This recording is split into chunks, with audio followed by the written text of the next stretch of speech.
ప్రణీత్ రావు phone tapping. ఇప్పుడు ఇదే అంశం కొన్ని రోజులుగా తెలంగాణ పాలిటిక్స్ను షేక్ చేస్తోంది.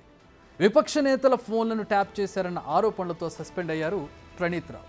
ఈ కేసులో తీగలాగుతుంటే వెలుగులోకి షాకింగ్ విషయాలు వస్తూ ఉన్నాయి. ఇంతకీ ట్యాపింగ్ పాపంలో ప్రణీత్ రావు ఒక్కడేనా? ఆయనకు సహకరించిన అధికారులు ఎవరు లేరా? అసలు ప్రణీత్ పాపాల వెనుకుంది ఎవరు? స్పెషల్ ఇంటెలిజెన్స్ బ్యూరో SIB ప్రజల కోసం ఎలాంటి అవాంఛనీయ ఘటనలైనా ముందే గుర్తించి పోలీసులను అలర్ట్ చేసే వ్యవస్థ. ఇలాంటి SIBలో DSP హోదాలో ఉండేవాడు ప్రణీత్ రావు.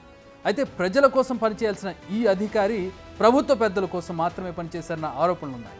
ఏకంగా విపక్ష నేతల ఫోన్లను ట్యాప్ చేసి అలా దొంగచాటుగా విన్న వివరాలను ఎప్పటికప్పుడు ఇటు డిపార్ట్మెంట్లు అటు ప్రభుత్వ పెద్దలకు చేరవేశారన్న ఆరోపణలుగా ఉన్నాయి.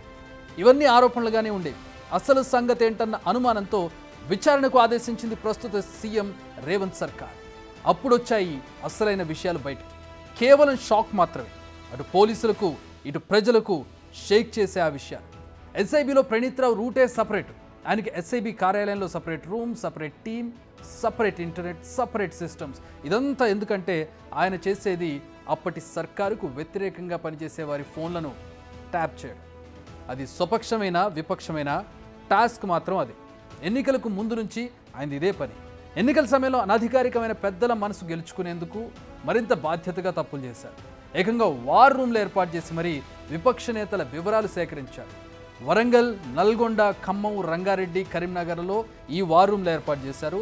ఆ జిల్లాల్లోని కీలక నాయకుల ఫోన్ ట్యాపింగ్లు చేసినట్లుగా ఇప్పుడు బయటపడింది. వారు ఏం మాట్లాడుకున్నారు, ఎవరితో మాట్లాడుకున్నారు, ఎప్పుడు ఎక్కడికి వెళుతున్నారన్న వివరాలను ప్రభుత్వంలోని ఓ కీలక అధికారితో పాటు ఓ మాజీ మంత్రికి అందించే వారిని ఈ విచారణలో తెలిసింది. SIB కార్యాలయంలో కూడా ప్రణీత్ బాగోతాలు నడిచాయి. 2 రూముల్లో ఉన్న 17 కంప్యూటర్లను ప్రణీత్ అనధికారికంగా వాడేశాడు. అందులో ఉండే కాన్ఫిడెన్షియల్ ఇన్ఫర్మేషన్ సేకరించాడు. ఇదంతా ఎన్నికల ఫలితాల వరకు జరిగింది. ఫలితాలు వెలువడగానే సీన్ మారిపోయింది. గతేడాది డిసెంబర్ 3న తెలంగాణ ఎన్నికల ఫలితాలు వచ్చాయి. ప్రభుత్వం మారుతోంది. అప్పటి వరకు అమాత్యుల అడుగులకు మడుగులొత్తిన ప్రణీత్ రావుకు కాస్త భయం పట్టుకుంది. దొరికినంత వరకు అందరూ దొరలే అన్న కాన్సెప్ట్ను గుర్తొచ్చిందో ఏమో. ఒక్క ఆధారం దొరకకుండా జాగ్రత్త పడ్డ మొదలుపెట్టాడు. డిసెంబర్ 4న కంప్యూటర్లలో కీలక రికార్డులను తన హార్డ్ డిస్క్లోకి ఎక్కించాడు. ఆ తర్వాత వాటిని ప్రభుత్వ కంప్యూటర్లలో మాయం చేశాడు. ఏం తెలియనట్టు వ్యవహరించడం మొదలుపెట్టాడు. అప్పటి వరకు చేతిలో అధికారం ఉండేది, అది పోయింది. అండగా ఉండే అధికారులు సైలెంట్ అయిపోయారు. కాపాడేందుకు అప్పటి ప్రభుత్వ పెద్దల వద్ద పాలనా పగ్గాలు లేవు. దానికి తోడు ప్రణీత్ వ్యవహారంపై అనుమానం ఉన్న SIB పెద్దలు ఇంటర్నల్ ఎంక్వైరీకి ఆర్డర్ వేశారు. అప్పుడు బయటకు వచ్చాయి ప్రణీత్ రావు బాగోతా. రికార్డులు మాయం, కంప్యూటర్ల ధ్వంసం అన్నీ వెలుగులోకి వచ్చాయి. అక్కడితో అయిపోలేదు. SIB additional SP Ramesh Panjagutta పోలీసులకు ఫిర్యాదు చేయడంతో సీన్ మరింత మారిపోయింది. ప్రణీత్ రావుకు సహకరించిన అధికారుల లిస్టు తీశారు. అందరికీ ఒక్కొక్కరికి నోటీసులు ఇచ్చారు. వారందరినీ విచారించేందుకు రంగం సిద్ధమైంది.